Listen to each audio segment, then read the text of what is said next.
Ladies and gentlemen, Barry C here with another cryptocurrency video, and utility is coming to XRP a lot faster and sooner than people anticipate. Now, we just saw the news today that Grayscale has applied for an XRP ETF, and there's more ETFs to come. And this is very, very exciting. And the reason why this is exciting is because it opens up a proper pathway for people, whether they're at an institutional level or whether it's just wealthy individuals, to actually get into XRP directly. And it takes away a lot of the stress and anxiety and risk for them.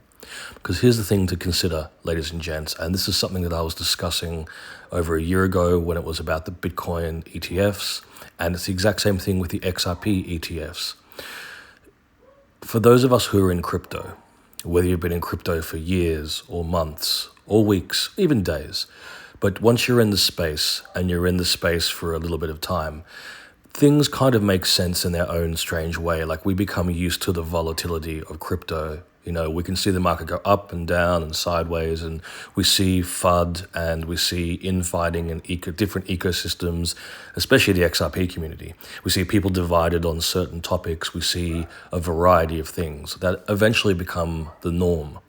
But if you take people who are outside of this crypto ecosystem and you take people who are in a more, let's say, traditional financial setting, whether it's a giant institution, whether it's the CEO of a bank, whether it's just somebody who is wealthy enough to have made money in the more traditional way, who has an asset manager or a finance manager, maybe they work within the BlackRock community, maybe they just work in a high level of finance, whatever it may be, you have these wealthy individuals and institutions who look at the crypto space and they look at the volatility, they look at the infighting, they look at the negativity and the uncertainty and the lawsuits, and for them, there's no way they'd want to touch an asset class like this if there is this level of uncertainty. And if you also combine that with the fact, if you have somebody, let's say you have somebody who has done really well in finance, they don't want to find an exchange. They don't want to have to KYC. They don't want to have to buy the crypto, self-custody the crypto. It's not only is it too much work, but it's almost learning this whole new skill, this new language of finance. And I'm not saying people can't do it, but I'm just talking about the common sense reality around why ETFs are so important. Because if you have an institution that's operating within the more traditional framework of finance, like a BlackRock or a Grayscale, and they're saying to people, hey, we're going to offer you a direct path into cryptocurrencies, and we're going to offer you access to XRP directly as an investable asset, then whether it's an institution or an individual, they can turn to whoever manages their funds or turn to someone else and say, hey, I want to get into this crypto thing.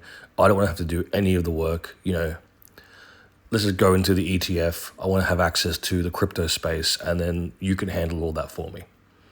And that's a really interesting prospect to consider, and it's a really fantastic path forward, because if you're taking a lot of the work off the table, but you're also allowing people who operate in a more traditional framework access to a new asset class like crypto, and they can have direct access to XRP as an investable asset, that is the beginning of institutional money flowing directly into XRP.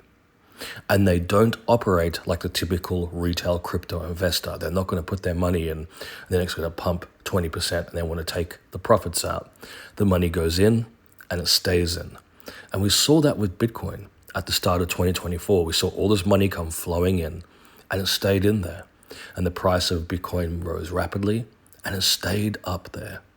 And the exact same thing's going to happen with XRP. We're going to see so much money flow into XRP via the ETFs, and it's going to stay in there.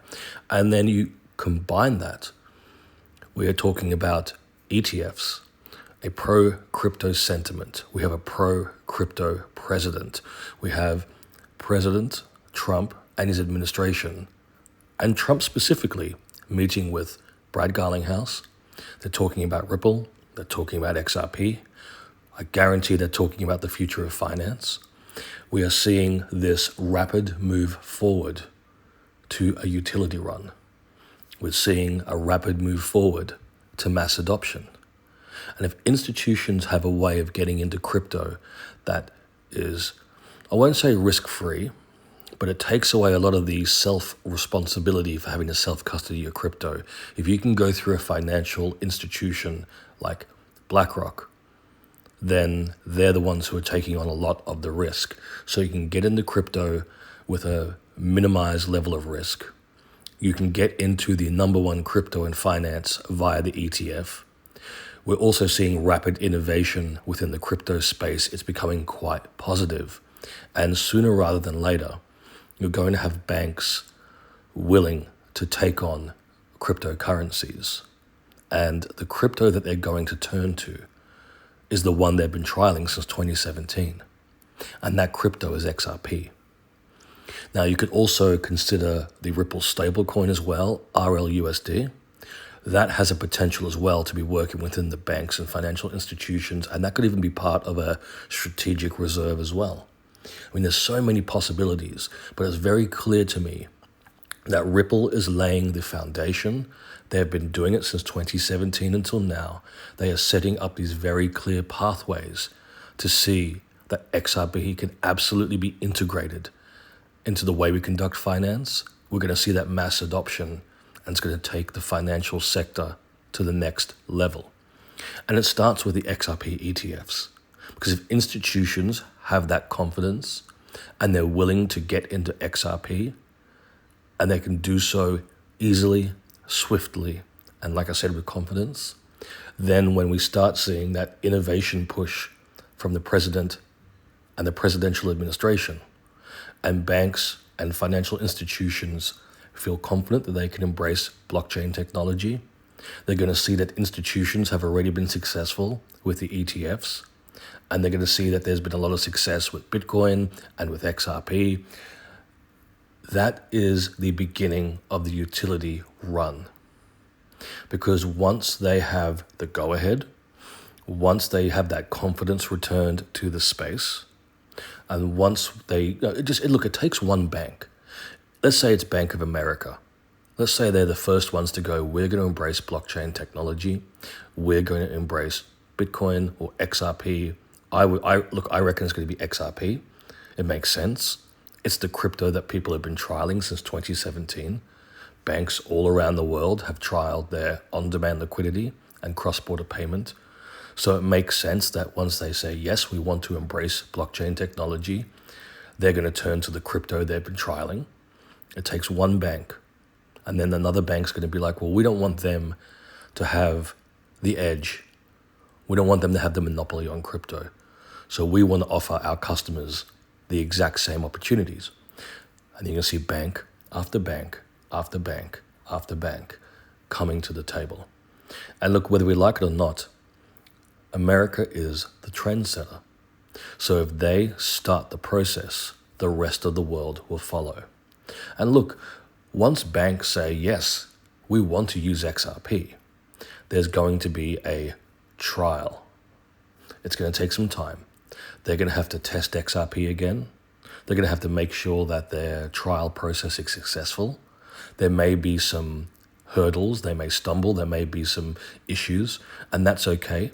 We need to make sure that XRP and the XRP blockchain can handle the volume of transactions that we want to be able to access and utilize worldwide.